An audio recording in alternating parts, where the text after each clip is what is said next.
In this video, we're going to work through a bunch of sample multiple choice questions for the AP Chemistry test. Now, before you go through this whole video, I really recommend you check out my website here. You can download these problems first and do kind of a mini test. It only takes 30 minutes, and then you can come back here for the answers. And also, I'm going to be adding all sorts of AP Chemistry resources to help students with a test. So definitely check out this website. I think you'll find some stuff that helps you. Anyway, before we start, a quick legal disclaimer. The AP Chemistry is a trademark owned by the College Board. That's not me, and the College Board is not affiliated with and does not endorse this video or website. And of course they don't endorse this video because we're going to be walking through the trips and the traps that they put in the AP Chemistry test to mess up students. We're going to figure out how you can outsmart them and how you can get a better score on the test. Okay, so let's get started. Here's our first question. 10.0 grams of iron and 10.0 grams of sulfur react to completion. Assuming a 100% yield, which of the following describes the contents of the reaction vessel? Now, this is a question about stoichiometry. But remember, the AP exam doesn't allow calculators on the multiple choice section. So the math here is either going to be really easy or it's going to be conceptual in nature. Let's start with the equation for the reaction. Now, if you didn't know what it was right away, the answer choices tell you what the product's going to be. It's going to be FeS, iron 2 sulfide. Now, the molar ratio of the reactants is 1:1, which makes things simple. 1 mole of iron reacts with 1 mole of sulfur to produce 1 mole of iron 2 sulfide. Now, we know that both reactants have the same mass, 10 grams each. Let's pull up their molar masses from the periodic table, and we can see that iron is 55.85 grams per mole, and sulfur is 32.06 grams per mole. Now, to find the moles of each reactant, you could divide 10 by the molar masses, and that would give you the moles, so you could figure out the limiting reagent. But you don't even need to go that far. After all, the question doesn't ask how much is left in the vessel, just which species, what's left over. So think it through. Iron has a higher molar mass. So an equal mass of iron contains fewer moles than an equal mass of sulfur, right? That means that iron with fewer moles is going to be the limiting reagent. Because the problem states that there's 100% completion, it means all the iron is consumed, all the limiting reagent is consumed. So, what's left behind in the reaction vessel? It's going to be choice C. Iron 2 sulfide, that's the product, and the leftover sulfur, which is the excess reagent. Okay, next one. Identify the Bronsted-Lowry acid conjugate base pair. And we have these choices.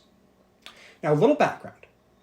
A Bronsted-Lowry acid is defined as a species that donates a proton or an H+ ion, just different names.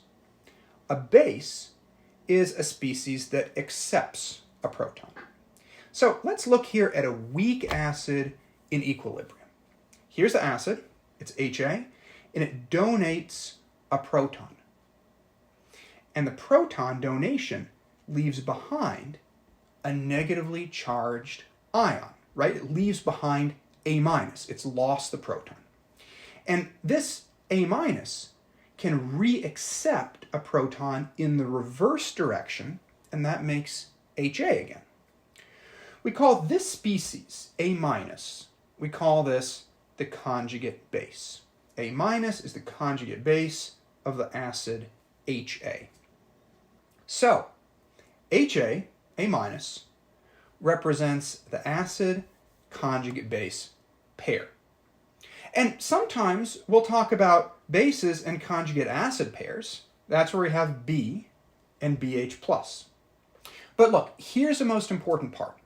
In all cases, a conjugate pair differs by only one single proton. Okay? Take away an H+ from HA and you get A-. Add an H+ to B and you get BH+. They differ by one proton. Okay, so keeping that in mind, let's take a look at these answer choices. Only choice D makes sense. Okay, let's start with this guy, H2PO4-. It's going to donate or lose one proton, and it's going to turn into HPO4-2-. Okay, this in turn can accept or gain a proton to turn back into H2PO4-. They differ by one proton because they're an acid conjugate base pair. But let's look at some common mistakes here so they don't trip you up. Okay? Choice C might be tempting because it shows nitric acid and the ion left behind when it deprotonates. And these differ by only one proton, or one H+. However, nitric acid is a strong acid. There's 100% dissociation and no equilibrium, right? So there's no double arrow here. This means that the nitrate ion over here never accepts a proton to reform nitric acid. The reaction doesn't happen in this direction. So nitrate is not a conjugate base. Another reason why it's always useful to have your strong acids and strong bases memorized for the AP exam. Okay, choice A might be tempting because it represents the conjugate acid and the conjugate base of water itself. You know, we often sort of talk about these two ions together when we're talking about water and pH. But they themselves are not a pair because they differ by two protons. You got to lose two protons to get this. You got to gain two protons to get this. So they're not going to be a pair. And finally, here, choice B, this is two oxyacids. They differ by one oxygen. They don't even differ by the number of hydrogens, so that's definitely not going to be the right answer. So D it is. Okay, here, the following is a photoelectron spectrum of an element and its ground state. Now, many recent AP exams have been featuring photoelectron spectra, so these PES graphs are useful to understand. Now, they're not as complicated as they seem. Here's how we're going to break it down. The y-axis is always going to represent the number of electrons. Sometimes it's going to be specific, but more often it's going to be something like the relative number of electrons. Okay, the x-axis is always going to represent energy. It might be labeled in a bunch of different ways. You'll see a variety of different units, but the important thing to notice is that the axis decreases moving in this direction and increases in this direction. That's standard. Now, for most of these problems, the labels, the units aren't really going to matter. What matters are the peaks here. These are always going to be the same. We're going to see spikes or peaks of differing heights. And basically, these spikes represent the electrons in electron orbitals.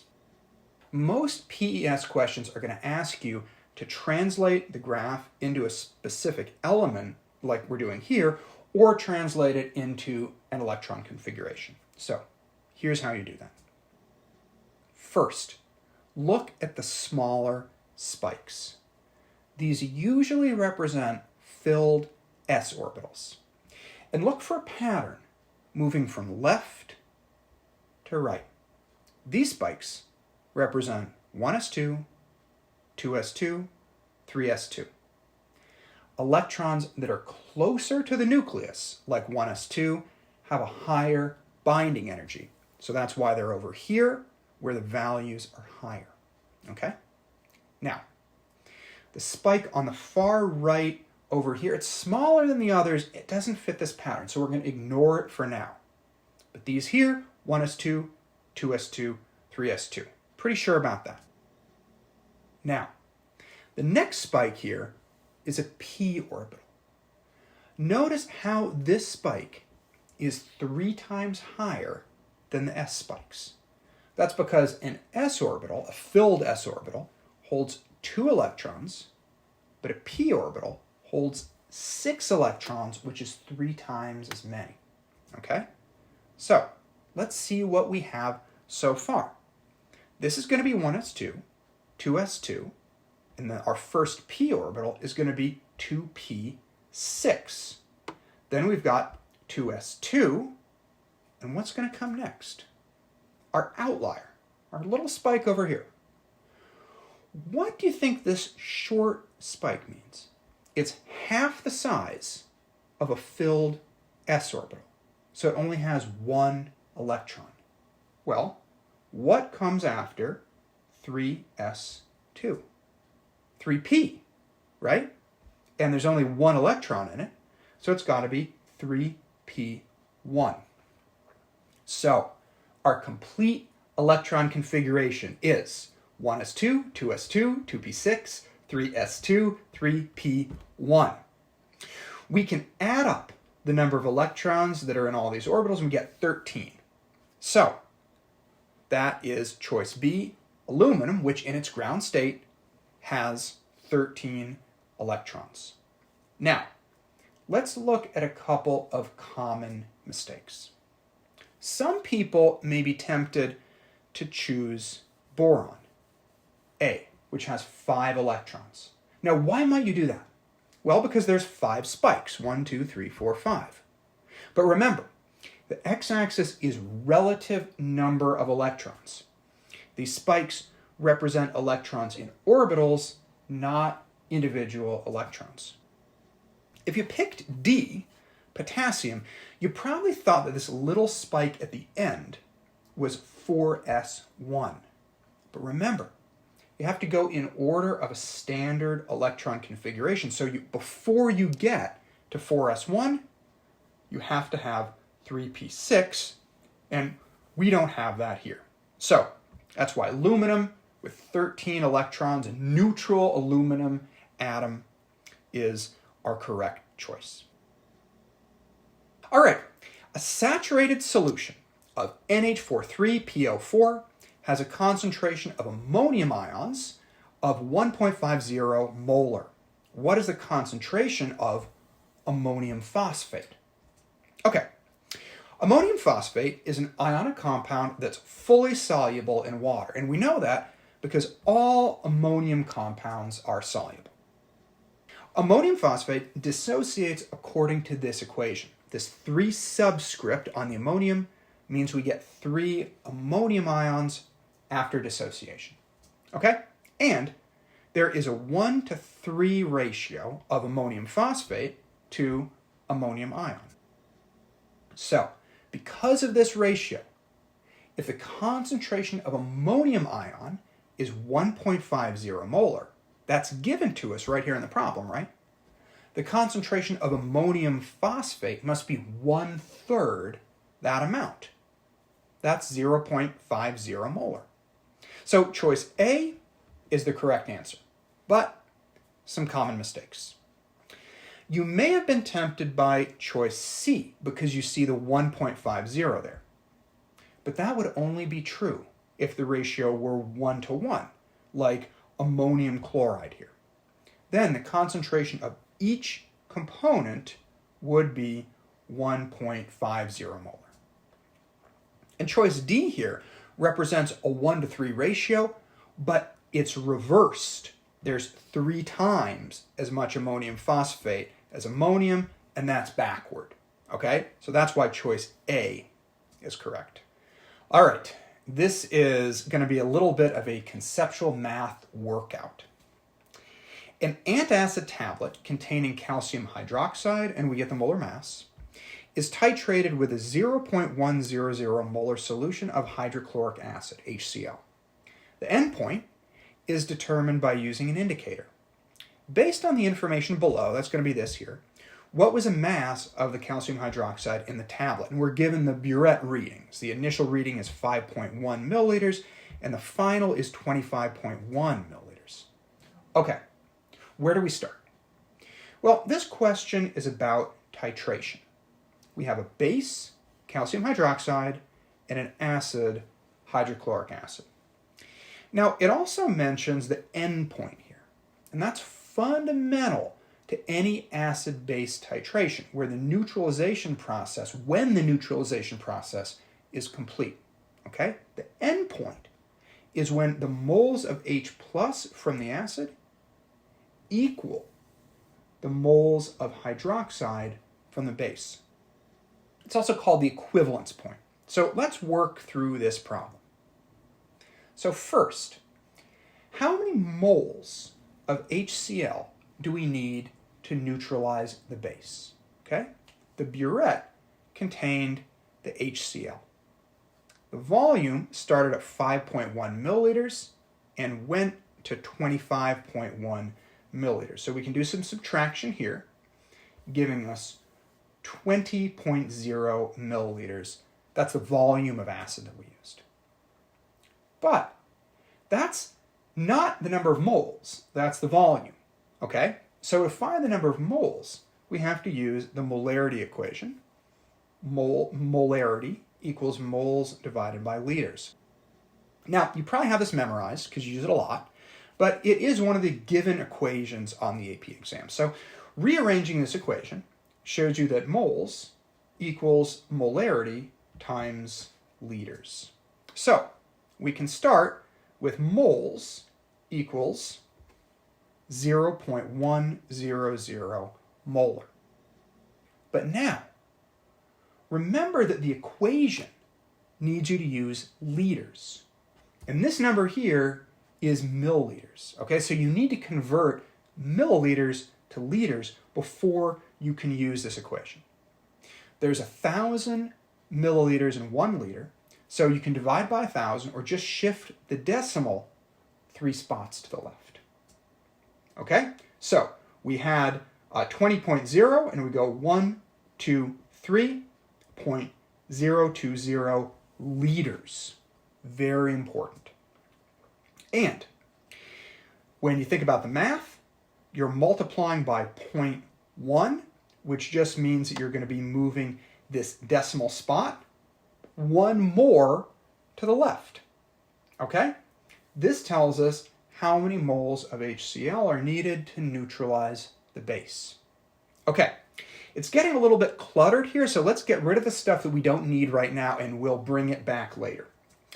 Also, I'm going to stop writing these zeros every time. Just remember that there are 2 zeros here at the end for sig fig reasons at the end. But usually sig figs aren't a big deal with calculation problems on the multiple choice. Anyway, okay, that's better, a little cleaner here. So, we know that 0.002 moles of hydrochloric acid neutralized the base. We can use this information to find the mass of calcium hydroxide. We need to look at the balanced neutralization equation for this reaction. You might even want to sketch it out on the test. Okay, here's our equation. It shows that 2 moles of HCl are required to neutralize 1 mole of calcium hydroxide. So, if it took 0.002 moles of HCl to reach the endpoint, there's only 0.001 moles of calcium hydroxide present. See, twice as much acid is needed. And look at the formula too, right? 1 mole of calcium hydroxide contains 2 moles of hydroxide ion. So that makes sense, right? Anyway, we have 0.001 moles of calcium hydroxide. Now, how many grams is that? Well, we can use molar mass to calculate that, and we're even given the molar mass in the problem. So 0.001 moles of calcium hydroxide. Do this math. When you are multiplying by 0.001, you're moving the decimal place 3 spots to the left. So you're going to end up with 0.0741 grams. Okay, now let's take a look at our answer choices. And there we go. Number 1, or I should say A. But look, we're going to spend a second looking at some common mistakes so that you won't make them. There's a reason why the AP test has these other choices. They're traps designed to trick you. Okay? One thing, we talked about it a minute ago, that students often forget is to convert milliliters to liters when using the molarity equation. Okay? So, this is what would have happened if the student forgot to convert to liters. And this gives the impression that there are 2 moles of acid. Carry that through. Look at that. 74.1 grams. It's waiting there to trick you. Okay, another error, this is very common, is to forget about the mole ratio here. Okay? And to think that you need 0.002 moles of calcium hydroxide to go with 0.002 moles of hydrochloric acid. Okay, so if you carry this error through, look at that. You get C. And finally, D is an example where the student made both of those mistakes, and that incorrect answer is waiting right there with open arms to welcome them in and to trap them. So make sure that you're cognizant of some of those common mistakes so that you won't make them on the test. Which of the following 0.10 molar solutions would experience the highest percent ionization? Now, the first thing to notice here is that all of these answer choices are acids. They all have a hydrogen cation attached to a polyatomic anion. Also, percent ionization questions on the AP exam are usually about weak acids. Okay, so since these are all acids, they ionize. This is the same as deprotonation. Now, these 3 acids are also a specific type of weak acid. We call these oxyacids because the proton is attached to an oxygen. Here, we're going to show their structural formulas so you can see this a little bit more clearly. You don't need to know the structure of these acids to answer the question, but these structures are going to help us illustrate the main points. Okay, so each of these hydrogens is going to dissociate. We want to know which of these acids experiences the highest percent ionization. And the higher the percent ionization, the stronger the acid. The thing to keep in mind for oxyacids is this. As you pull electrons away from the OH bond, that weakens it. And the hydrogen ionizes more easily. The red arrows here represent the forces pulling on the electrons. There's 2 things that impact the pull, and the AP exam might test either one or both. Okay, first, the more electronegative the halogen, the stronger the oxyacid. That's because the electronegative halogen will be pulling electrons away from the OH bond. But in this case, our halogen is always bromine, so that doesn't matter here. But keep it in mind for other questions like this. The second thing to remember is that oxygens are electronegative too. So the more oxygens you have, the stronger the acid, because they pull electrons away from the OH bond. In this question, choice C has the most oxygens. Therefore, it pulls hardest on the electrons in the OH bond, weakening it. This acid deprotonates most readily, meaning a higher percent ionization and a stronger acid. Okay, given a constant temperature, which of the following reactions is most likely to proceed spontaneously. And then we have all these different reactions with different delta H values and different reactants and different products. How are we going to break this down? Well, this question is about spontaneity. And when we're thinking about spontaneity, there are two main factors to keep in mind. The first is enthalpy, and the second is entropy. If a reaction is both exothermic and increases entropy, it's guaranteed to be spontaneous. If a reaction is both endothermic and the entropy decreases, it's guaranteed to be non-spontaneous. Now, any combination in between these two options requires you to know the temperature and the exact values of entropy and enthalpy in order to determine spontaneity using the Gibbs free energy equation. So this question says that temperature is constant, so we don't need to worry about those in-between cases. We're just going to look at these two options that are either always spontaneous or always non-spontaneous. Okay, first, let's look at enthalpy. Okay, we're given enthalpy values for each reaction, that is the delta H. Okay, just remember, a negative delta H indicates an exothermic reaction, and a positive delta H indicates an endothermic reaction. That's because we're looking at the change in enthalpy, and exothermic reactions lose heat, so that change is going to be negative. Remember that because it's commonly tested on the AP exam. Okay, so right off the bat, okay, we're looking for spontaneous reactions, so under these conditions, they have to be exothermic. We can cross out A and B right away because these are endothermic. Okay?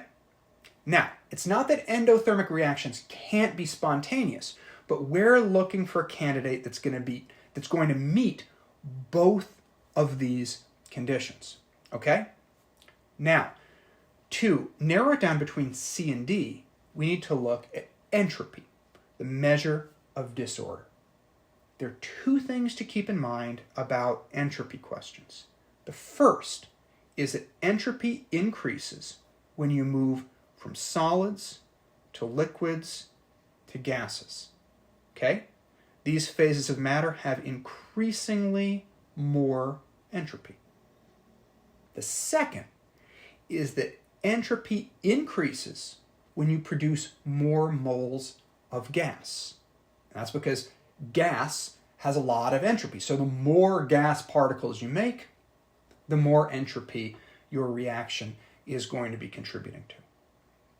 So let's look at these two changes for entropy.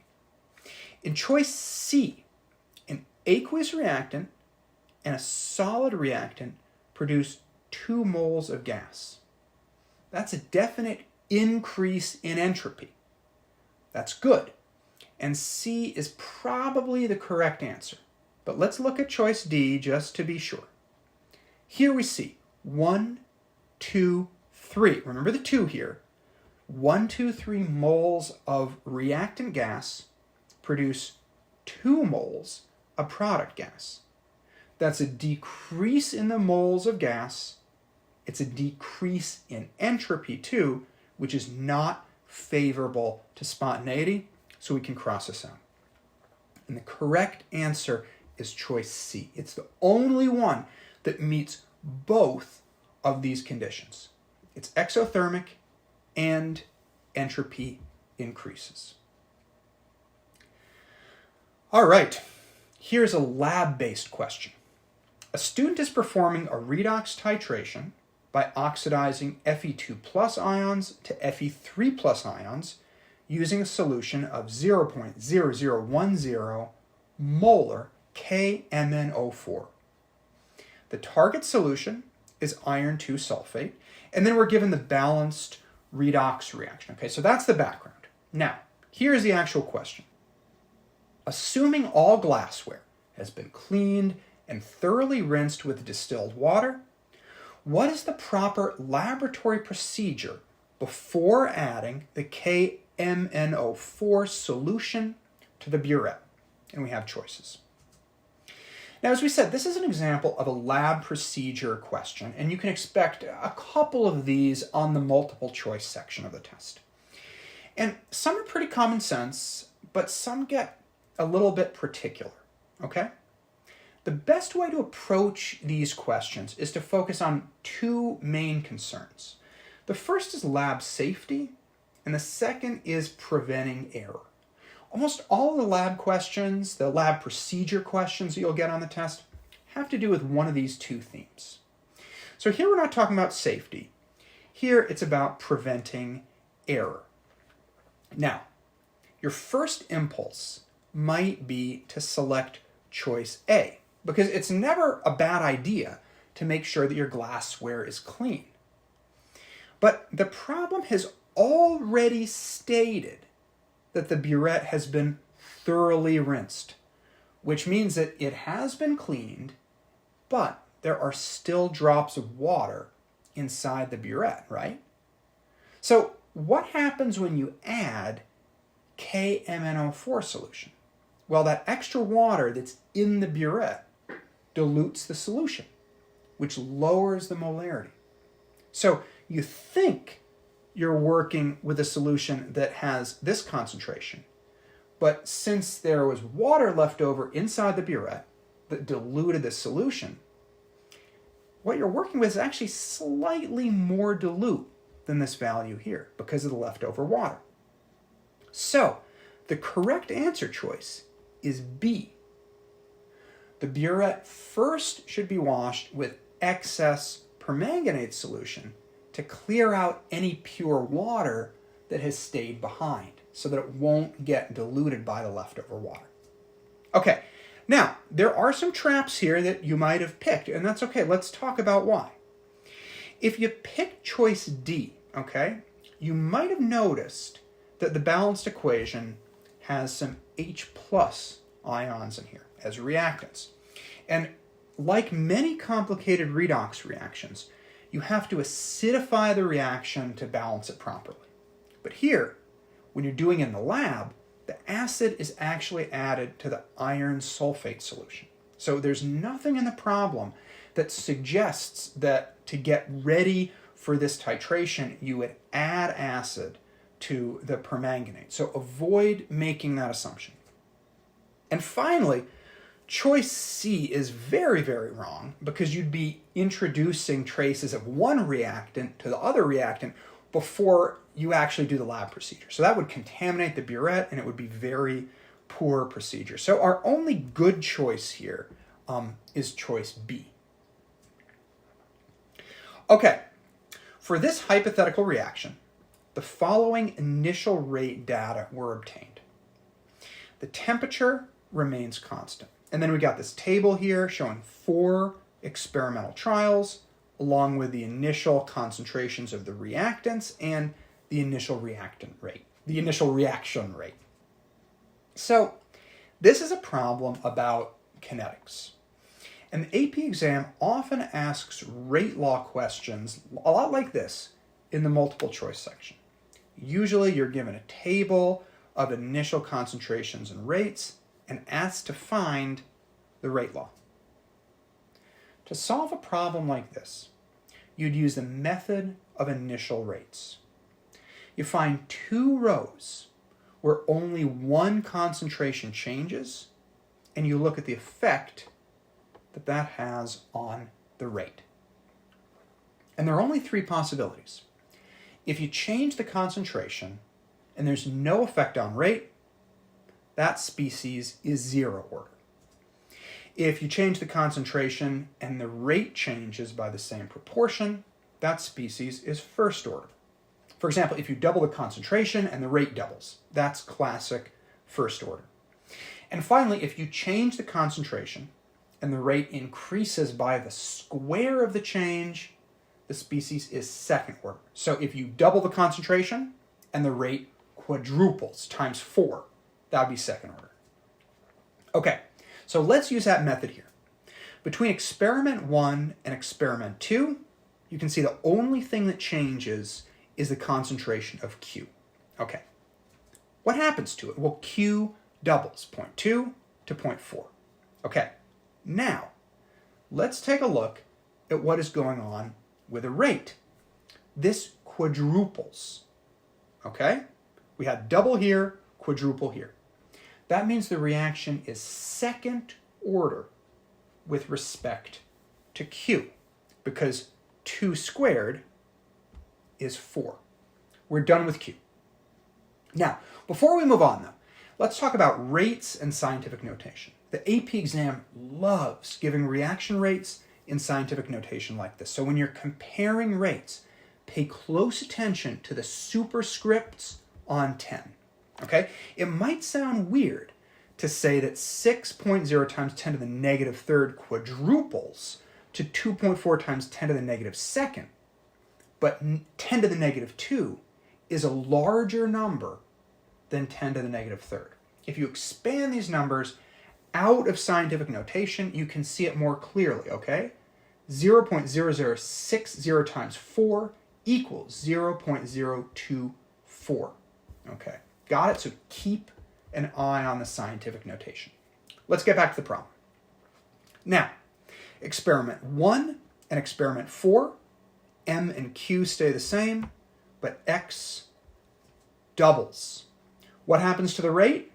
Bam, bam, no effect. So, with respect to X, this is 0 order.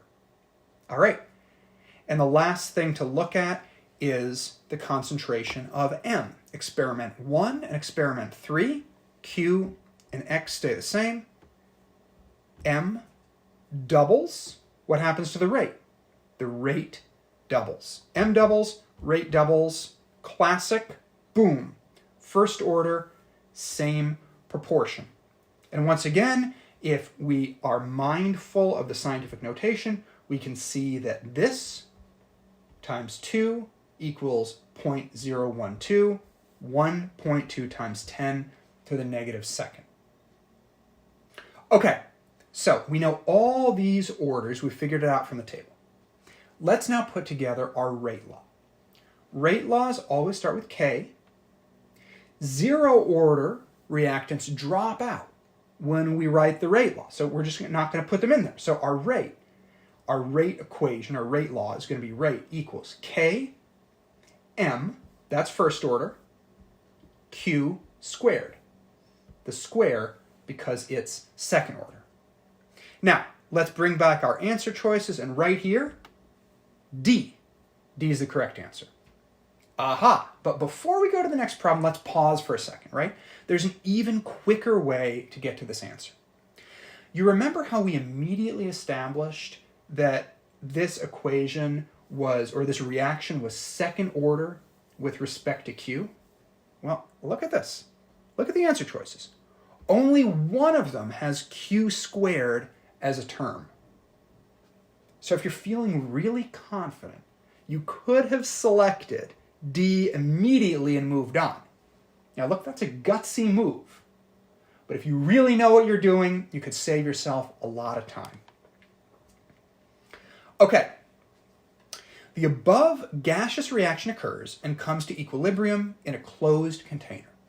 Which of the following changes to the system would cause the reverse reaction to speed up? And there are 4 things that we could do to this system here. Now, AP questions asking about changes to a system at equilibrium are generally going to be about Le Chatelier's principle. And this states that if a system in equilibrium is disturbed, the system will shift to counteract that change. Okay? Here, the question is asking us to select the change that would cause the reverse reaction to speed up. So let's look at our answer choices one by one to see which would lead to that result. Choice A is to remove some HCl. Now, if you add more of a chemical, the equilibrium shifts in the direction that consumes the addition. If you remove a chemical, the reaction shifts in the direction that replaces the missing chemical. Okay, so in this system, HCl is a product So if we remove some product, Le Chatelier's principle kicks in and the reaction has to make more product because we've removed it. That would shift the reaction forward. That's not the direction we're looking for, so let's go ahead and cross off A. Choice B has us adding some hydrogen. Le Chatelier's principle kicks in again, but this time the reaction has to consume the hydrogen to reestablish equilibrium. You add more, it's got to use it up, it's going to move in this direction. So again, the reaction shifts right, boom, cross it off. Now the next two choices here are about temperature. Another way to offset equilibrium is to change the temperature of the reaction. To solve these, you need to treat heat energy like a reactant or a product. So, does this reaction create heat or does it absorb heat? This reaction has a negative delta H, so the reaction is exothermic. It releases heat. So we can treat heat as a product that is made by the reaction. Heat can be considered a product. Choice C is to lower the temperature, which is the same thing as removing heat energy. Okay? So if we were to remove a product, remember we're treating heat like a product, the reaction would have to shift right to produce more heat. We got rid of heat, the reaction produces heat, reaction is going to move to the right to make more heat. So cross off choice C. Even though choice D is the only one left, let's reason through it to be sure. If you increase the temperature, you're adding heat. Okay? In an exothermic reaction, that's like adding product. It's like adding something to this side of the equation. So reestablish equilibrium, the reaction shifts left to consume that extra heat energy. Raising the temperature is our correct answer. Which of the following diagrams provides the best representation of an aqueous solution of HNO3? This question is testing our understanding of the dissociation of ionic compounds and strong acids. Before we take a look at the diagram, let's write out the dissociation equation for nitric acid in aqueous solution. Here it is. Nitric acid dissociates into hydrogen cations and nitrate anions. There are two things that you need to recognize here. First, nitrate is a polyatomic ion. That means that nitrate remains a unit when nitric acid dissociates or ionizes. We get NO3 1-. And so that means that right away we can get rid of choice B because polyatomic ions don't break into individual atoms when they dissociate. It's always a good idea to have your polyatomic ions memorized for the AP exam. Now, the second thing to notice here is that nitric acid is a strong acid. That means that it undergoes complete dissociation or ionization. So we can eliminate choice A because this shows no dissociation at all, right? These hydrogens are still attached to the NO3 in A. We can also eliminate choice C because this shows partial dissociation, right? Here, two of the molecules have the hydrogens attached and only one of them shows it being dissociated, okay? So this would be correct for a weak acid, but a strong acid undergoes complete dissociation. Another good reason to have your strong acids and strong bases memorized for the exam. So that leaves us with choice D, which is the correct answer. It shows one hydrogen ion for every one nitrate ion. 100% complete dissociation. Okay, a 0.50 gram sample of zinc, solid, was placed in a solution of hydrochloric acid, aqueous. The zinc reacted completely with the acid. which one of the following equations best represents the reacting species described above? This question describes the metal zinc reacting with hydrochloric acid.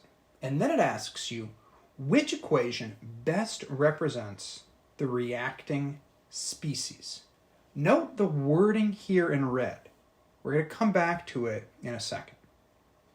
Now, the first thing that you should remember is that the reaction of a metal and an acid is an example of a single replacement reaction. Now, at first, you might be tempted to select choice C. That's pretty understandable because this is actually the full equation for the single displacement or single replacement reaction that would happen. However, remember that we said pay close attention to the wording? The question is asking you which equation best represents the reacting species.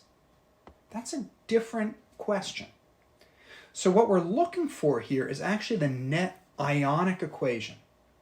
That's a type of abbreviated equation that only shows the substances that are actually reacting. So let's take a closer look at this reaction. Because HCl is a strong acid, it completely dissociates. And because zinc chloride is a soluble chloride salt, it's also dissociated in solution. So if we focused on the ions, this equation, our full equation, would look like this.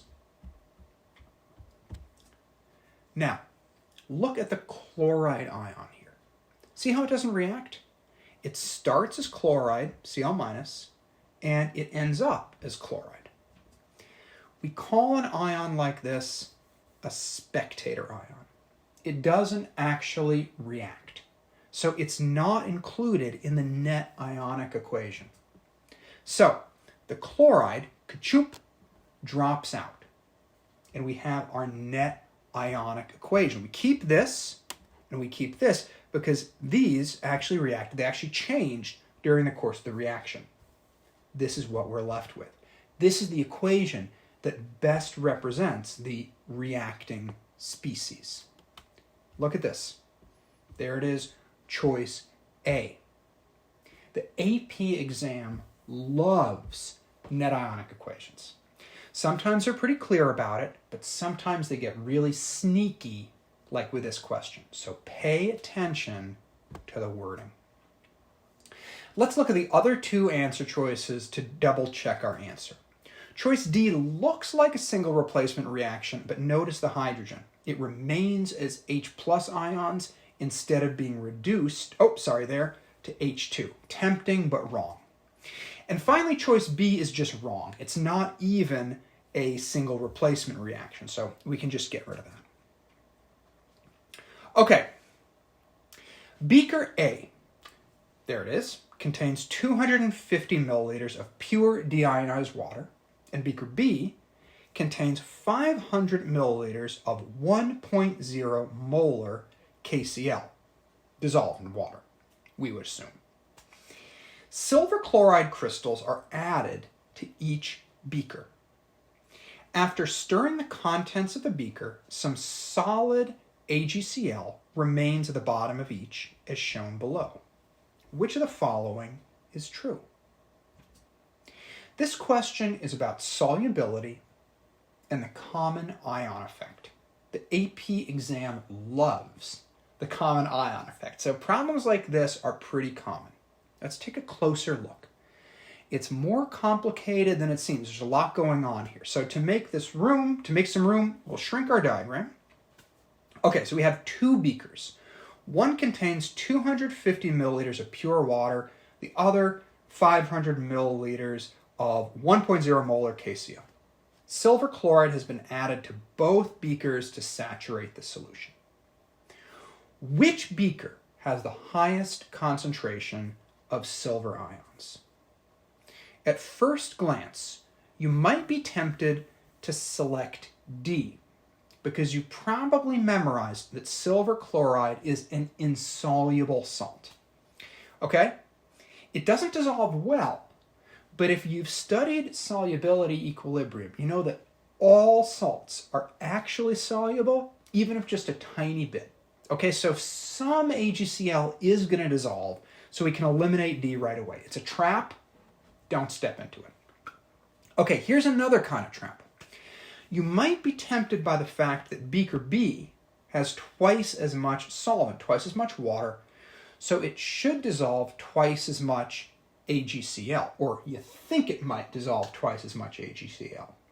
But we're talking about the concentration of silver ions, which is a ratio of moles per liter.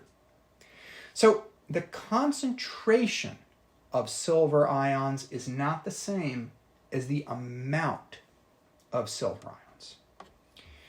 That doesn't mean that choice B is wrong. It just means don't pick it for the wrong reasons. Okay, so we're going to put a question mark next to it because the AP exam can be tricky and it plans for student mistakes. They might be anticipating the fact that some students are going to think, oh, well, more should dissolve in beaker B and forget about concentration. Okay, so we're just going to put this question mark there. Maybe, be wary of it. We've marked these two traps or potential traps, and now we'll solve the problem. This is a solubility equilibrium problem, okay? The salt HCl dissociates according to this equation. As we said, it's a weakly soluble salt, insoluble essentially. So it's going to be an equilibrium here, and we're going to have an arrow that goes in both directions. All right? Now, for an insoluble salt like this, you can write an equilibrium expression using KSP, the solubility product constant, and every salt has a unique KSP. The equation for silver chloride is KSP equals Ag plus the concentration times the concentration of Cl minus. Now, you don't need to know the actual value for KSP here. You just need to know that KSP is a constant, a specific number. So the concentration of silver ions times the concentration of chloride ions is always going to equal the constant number here. Now, beaker A contains pure water. So the only source of silver and chloride ions is the AgCl that gets dissolved. And because silver chloride dissociates with a 1-to-1 molar ratio, both values are the same. We'll just call them X, okay? X for silver, X for chloride. The actual value doesn't matter, okay? Now, here's where things get interesting. Beaker B isn't pure water. It's a solution of KCl. And that means there are chloride ions already in solution, okay? This is going to impact the solubility equilibrium. The solution doesn't care where the chloride ions came from. They can come from potassium chloride, silver chloride, doesn't make any difference. Now remember that KSP has to be the same value for both beakers. It's a constant. Over here in beaker B, there's a lot more chloride ions. Okay, those came from the KCl. So if the chloride concentration is larger, which it is, that means that the silver concentration has to be smaller. That's the only way that they can still equal KSP when you multiply them together. Okay, algebraically speaking, X for silver is smaller in beaker B because this, the Cl minus concentration, is larger. Okay, just once again, Cl minus concentration is larger in beaker B, so Ag, silver, has to be smaller so they can still equal the same value. This means that the concentration of silver ions is greater in beaker A, which is choice A. Now, this is an example of the common ion effect. When you have a solubility equilibrium, the addition of a soluble common ion, in this case, chloride, depresses the solubility of the insoluble ions. Here, the chloride from the potassium chloride depresses the solubility of the silver chloride, which means fewer silver ions in this beaker. If you know the basic gist of the common ion effect, questions like this are easier to answer, and you don't even need to go through doing math for the whole equilibrium expression. Which of the following is a nonpolar molecule that still contains polar bonds? The AP exam loves to ask questions about polarity. So going into the test, it's helpful to know a couple things. First, CH bonds are essentially nonpolar.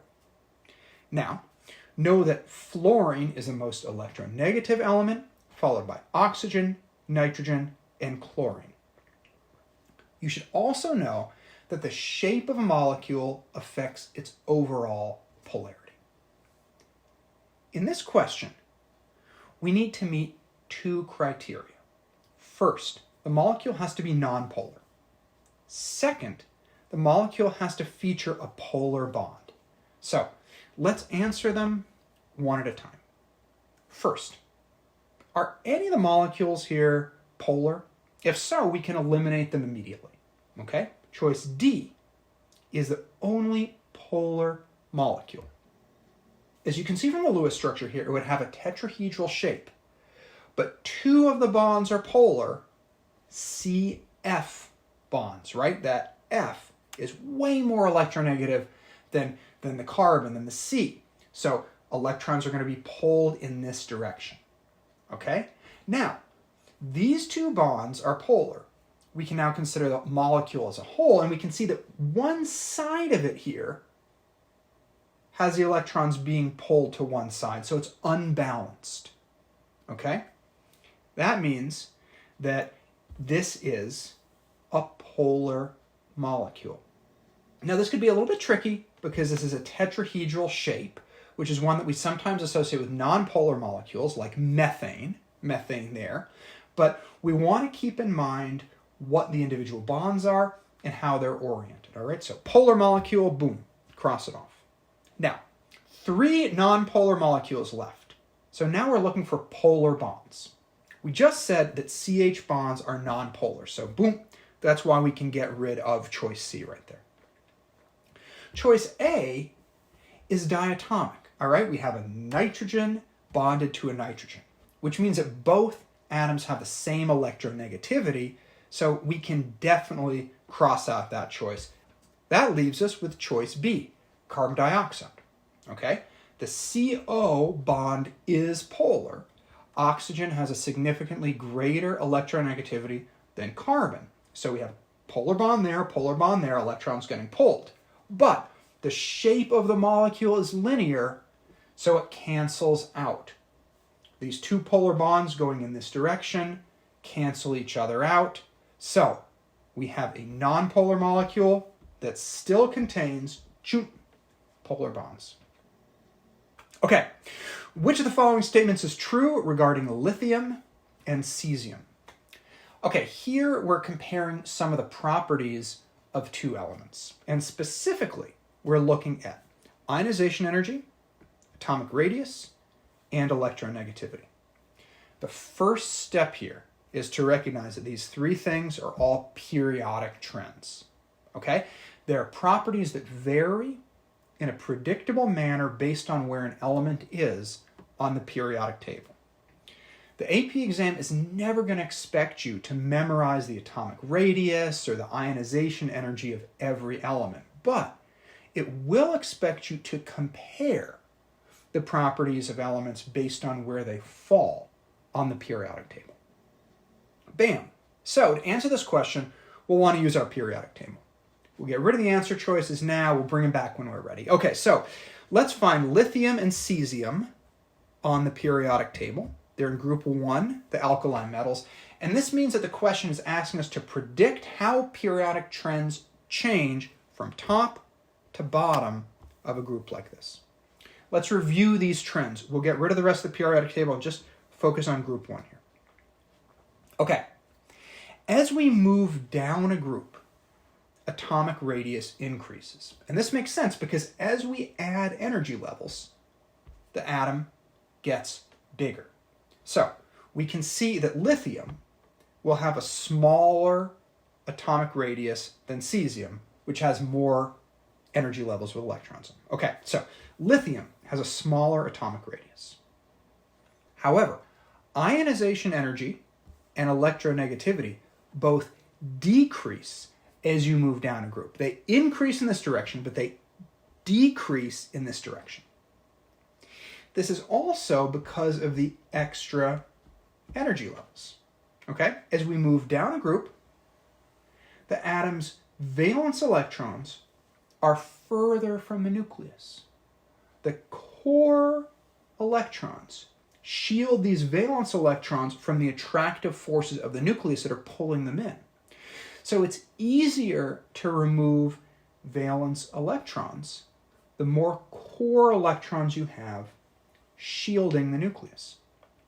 So it's easier to remove valence electrons, that's ionization energy, and the nucleus has less attraction for the electrons in a bond, and that's electronegativity. Okay, so keep that in mind. So these trends mean that lithium will have a smaller atomic radius, but it will have a higher ionization energy and a higher electronegativity than cesium. Okay, now that we've figured out these three things, we can run through the answer choices to see which one fits. We'll start with A. Well, that's wrong, because cesium has a lower ionization energy than lithium, so we can cross that out. Okay?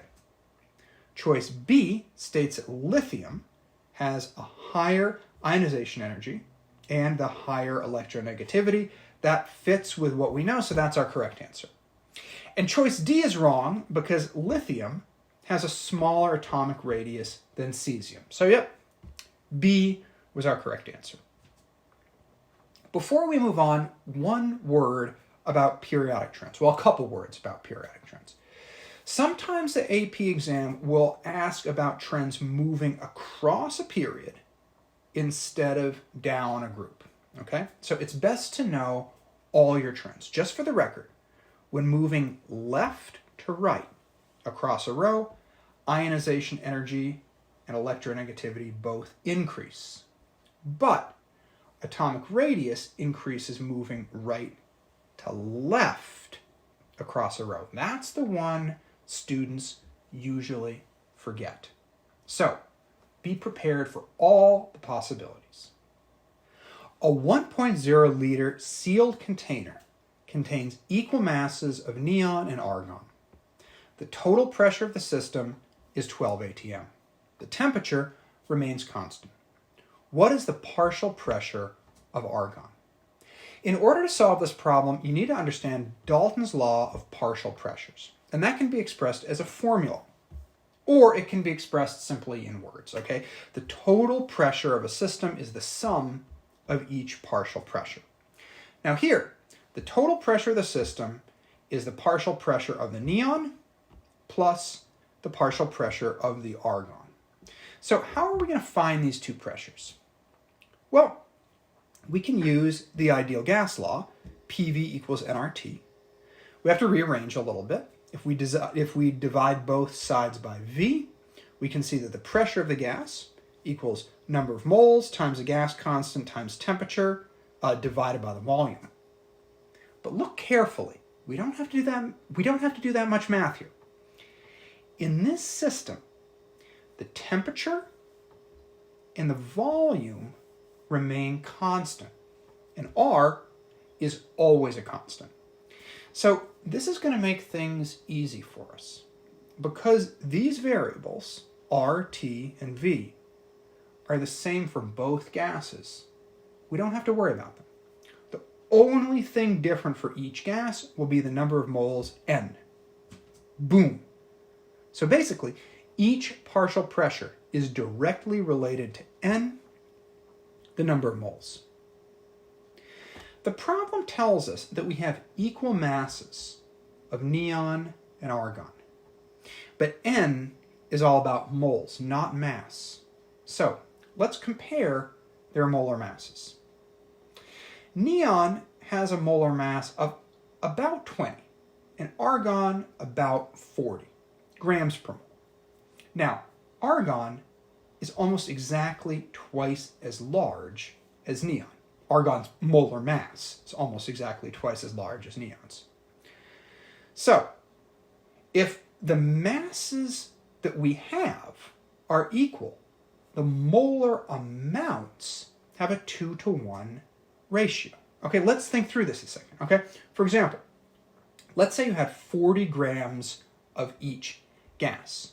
It doesn't tell us how much we have, but it says equal masses, so we can just assume, 40 grams of each. Okay, what would happen then? That would be 1 mole of argon and 2 moles of neon, right? This molar mass is half as much as this, so you need twice as much neon to have the same, you need twice as much neon to have the same mass of argon. You need twice as many moles of neon to have the same mass as argon. And that is a 2-to-1 molar ratio. Now, the total pressure of the system is 12 atmospheres. Remember that for this problem, pressure is equivalent to the number of moles. So, if 12 atmospheres represents a 2-to-1 molar ratio of neon to argon, the pressure of neon must be twice as much as the pressure of argon. So, the partial pressure of neon must be 8 atmospheres, and the partial pressure of argon must be 4 atmospheres. Choice B. Remember Dalton's law. Here, 8 plus 4 equals 12, the total pressure of the system.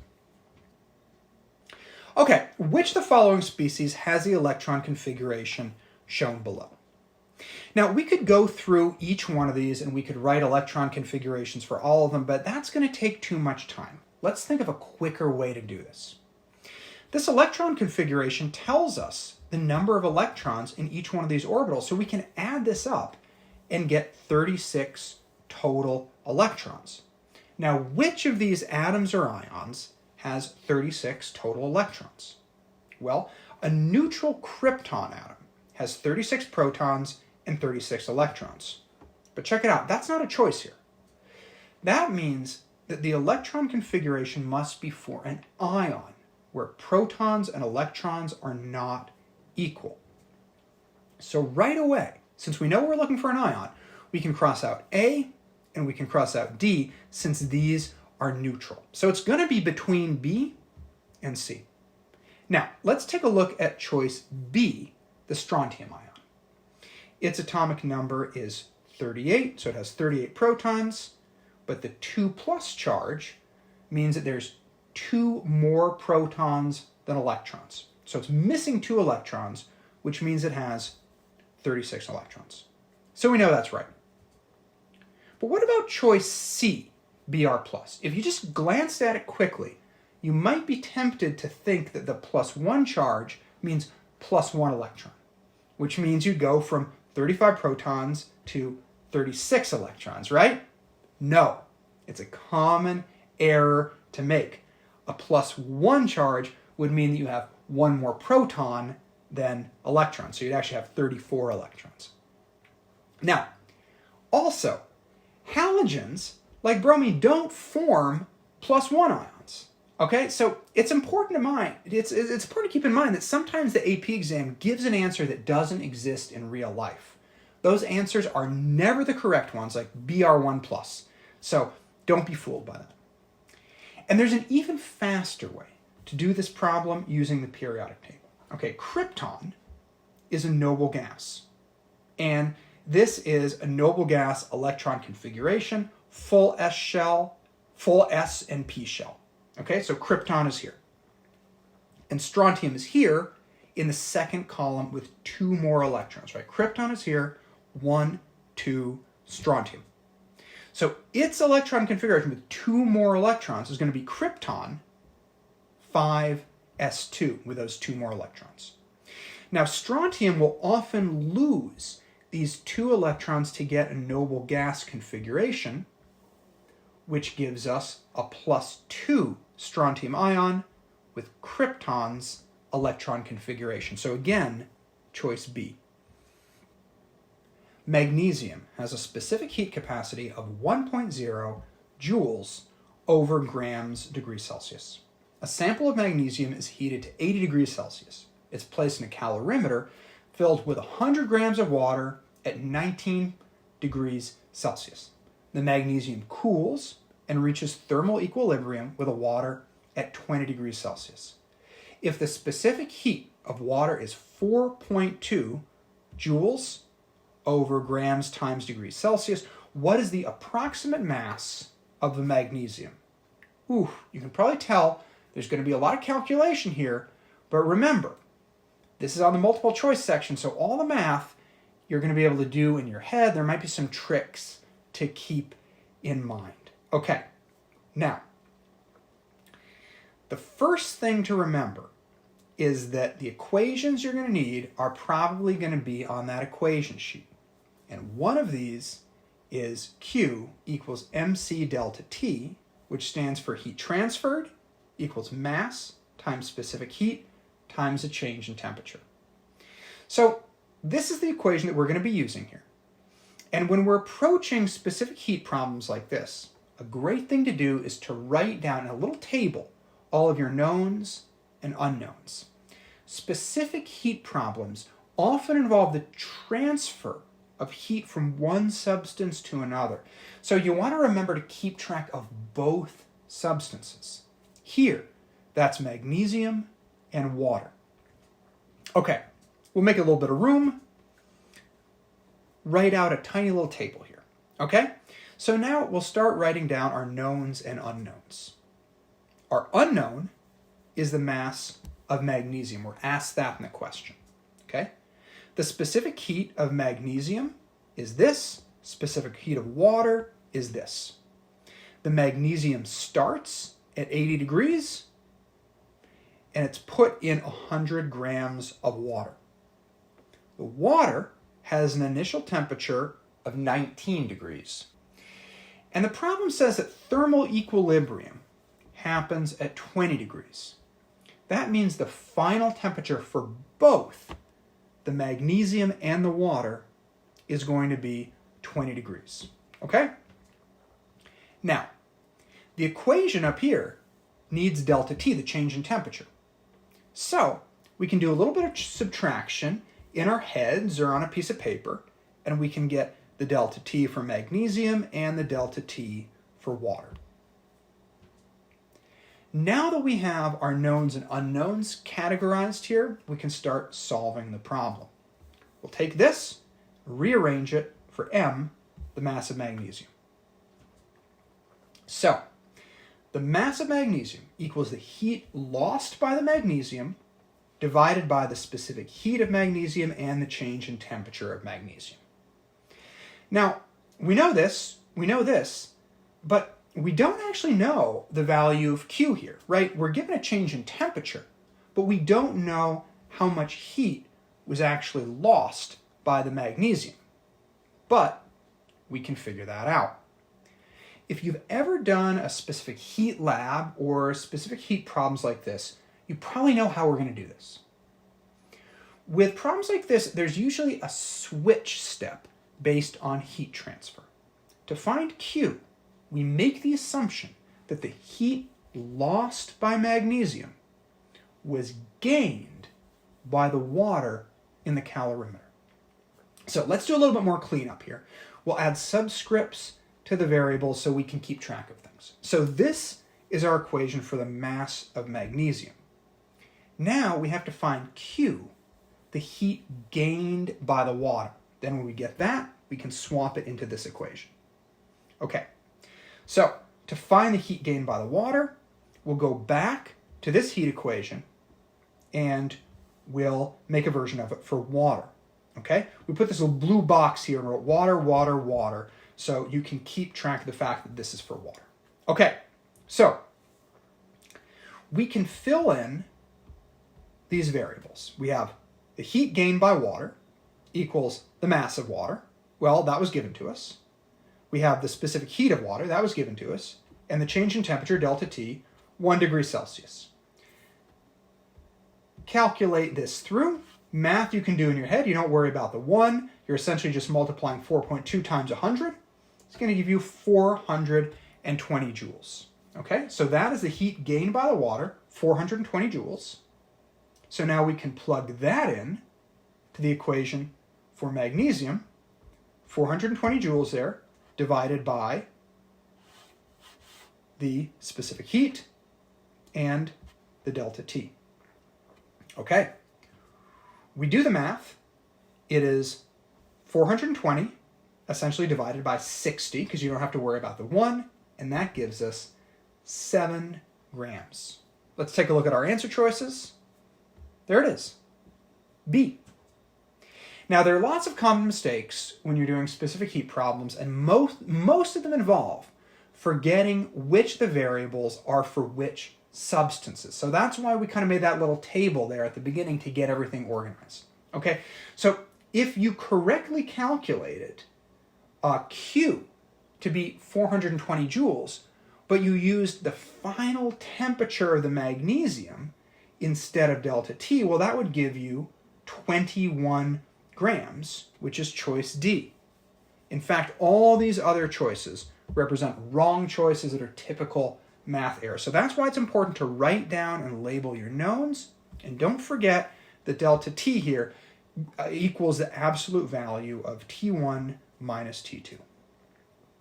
Okay. Now for our last two problems, the multiple choice section of the AP often features a group of questions that are related to a single diagram or a graph or something like this. So we're going to look at two questions that use that pattern, and they're focused on electrochemistry here. Here we have a diagram of a galvanic cell. There's an illustration, and we have some standard reduction potentials.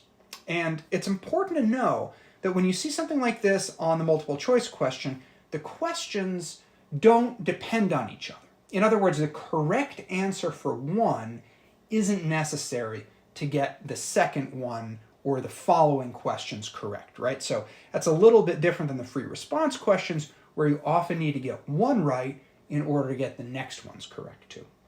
Okay, so this question takes up a whole screen, so we're going to break it apart and deal with each section on its own. If you have a PDF of the test available, you might want to keep that handy to keep referring back to this stuff. Okay, so let's dive in here. The first problem is, which expression gives the standard cell potential in volts? We don't need the diagram to answer this, but we do need the redox reaction and the reduction potentials. The standard cell potential of a cell, sometimes called the EMF or the electromotive force, is calculated by this equation, okay? E cell equals, or I should say E naught cell equals E naught cathode minus E naught anode. For whatever reason, this equation isn't given on the AP exam, so it's useful to know. There are other equations that you can also use to correctly calculate the E naught of a cell, but we're going to be using this one. Now, you should know that in an electrochemical cell, reduction happens at the cathode and oxidation happens at the anode. A useful way to remember this is that oxidation, or the anode and oxidation, both start with vowels. Okay, now, this means, since we have to find the E naught of the cathode and the E naught of the anode, that we need to figure out which species is getting reduced and which is being oxidized. So, let's look at the reaction and start looking at what happens to the iron here. Okay, well, iron goes from Fe3 plus to Fe2 plus. That means that iron gains an electron, and gaining electrons means reduction. So iron is reduced at the cathode. Now, this chart gives us the standard reduction potential. So iron is being reduced, so we can plug this value in, 0.77 volts for the cathode. All right, now the lead. Neutral lead, Pb, goes to the lead 2 plus ion, and that means that the lead loses 2 electrons, and losing electrons means oxidation. This is happening at the anode, okay? So now we know what's happening at the anode. We're going to subtract this value. Don't forget that this reduction potential is a negative number, okay? So the equation is E naught cell equals 0.77 volts minus negative 0.13 volts. We're subtracting the anode. So now we look at that. Well, that's not an answer choice. How are we going to solve it? Or is it, right? Mathematically, subtracting a negative is the same as adding it. Okay? So this is actually perfectly represented by answer choice A. Now, you don't even have to do the math, right? As you can see, you don't even have to add these together. We did the math here, but this just gives you the answer choices before the numbers are combined. Okay, let's look at some common mistakes. The most common error when doing EMF problems happens when students are confused by subtracting negative numbers. Remember, standard reduction potentials here can have negative values. So don't forget to use the correct signs when doing the subtraction, right? If you don't remember to subtract the negative, well, there you go. Choice B is waiting to trick you. Now, there's something else that's important when you're doing problems like this. A common mistake is thinking that voltage is affected by stoichiometry.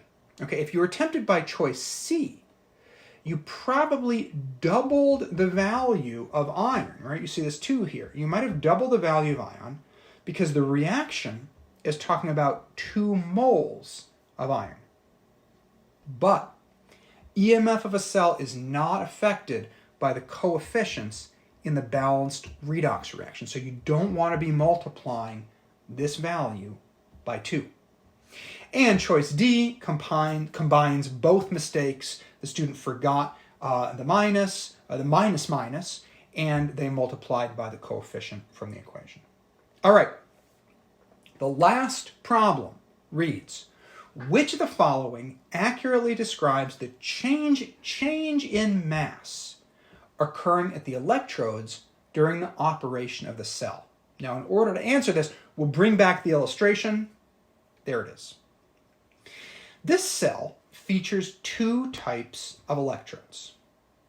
Electrode 1, the anode, is made of solid lead. We can see the equation for what's happening to lead, the half reaction that's happening to lead. And you can see that Pb solid is turning into Pb2+. That means that the electrode itself, which is made of lead, is oxidizing to produce Pb2+ ions. That means that atoms of solid lead in the electrode are turning into ions and are floating off into solution. So, as the atoms in this solid lead are turning into ions and are floating off into solution, the mass of this electrode is going to decrease. So that's very important. The mass decreases here. That means that we can cross off choice B and choice C because we know that the mass has to decrease. So now we have choice A or D. What's going to happen to electrode 2? Well, here's the cathode. Now, at the cathode, this reaction is taking place, okay? Fe3+ to Fe2+. We don't have ions getting reduced and turning into solid metal. We have ions getting reduced to make ions. Both the Fe3+ and the Fe2+ are going to stay dissolved in solution. So, the electrode is not part of the redox reaction. It just provides a way for electrons to flow into the cell, reducing Fe3+ to Fe2+. Now, because of that, this electrode wouldn't be made out of iron. It would be made from inert platinum. Its only job is to transfer electrons. It's not gaining mass, it's not losing mass. So that means that choice A is correct. Platinum is not part of the redox equation. There's no change in platinum mass. So choice A is our correct answer.